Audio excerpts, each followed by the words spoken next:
we were all traumatized here. You know, this was just horrific. This didn't happen in this country. It's something that happened in America. Good evening. It is a tragedy without precedent. A crazed gunman bursts into a primary school class in Dunblane and kills or wounds almost every child and the one teacher present. In just 3 minutes, 16 children are dead, 13 are wounded, and the man has killed himself. Tonight, the parents are having to formally identify the children they have lost, not one of whom was older than 6.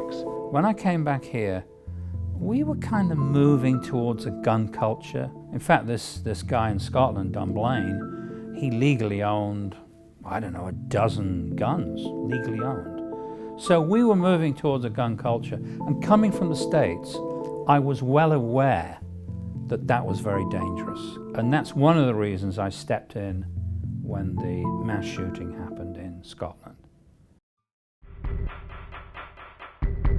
There was a movement to ban handguns in this country, total ban.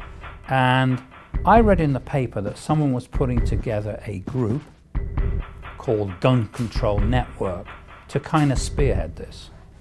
So I contacted the organizer, and she came to see me with 2 fathers whose daughters had been killed at Dunblane. Frantic parents who'd only dropped their children at the gates an hour earlier rushed back. I mean, it was so moving. I can barely talk about it. In fact, I can't. This was an opportunity to change direction radically. The problem with gun control, they don't even have that in America, is you don't know who's going to do this. This guy was a scoutmaster. He legally owned these guns. He killed 16 kids and a teacher. So we decided, and we got everyone on board, that the only way to go was a complete ban. I said, listen, I'll fund whatever you guys need. Because I was quite prominent in the business world, I did it on an anonymous basis because I thought there'd be a security risk for me.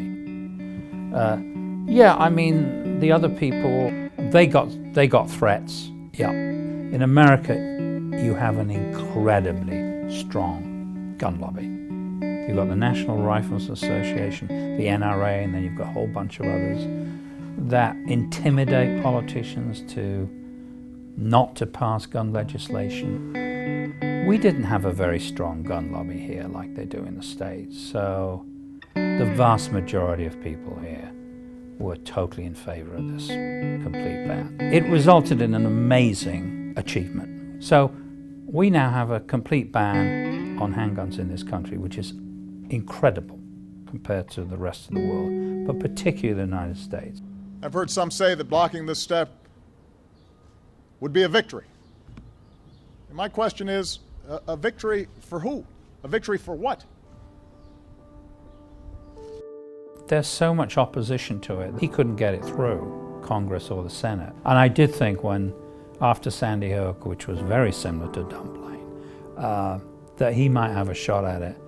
But you know, Americans have become immunized against this. I mean, it happens all the time. I think it's an absolute blight on America. This whole gun thing is just outrageous. What other civilized country would not ban military assault weapons? We were absolutely thrilled when it went through, legislation. I mean, what a prize!